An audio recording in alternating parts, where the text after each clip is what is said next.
السلام علیکم۔ شوگر کے لیے میں آپ کو ایک وظیفہ دے رہا ہوں، قرآن مجید کی صرف ایک آیت کا۔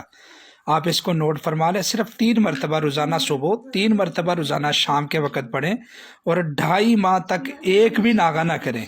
2.5 ماہ کے بعد اگر شوگر ہو تو پھر مجھے بتائیں، انشاءاللہ العزیز حیران کن طریقے سے روحانی طور پر آپ کا جو لبلبہ ہے وہ کام کرنا شروع کر دے گا، اور شوگر جو ہے وہ جڑ سے ختم ہو جائے گی۔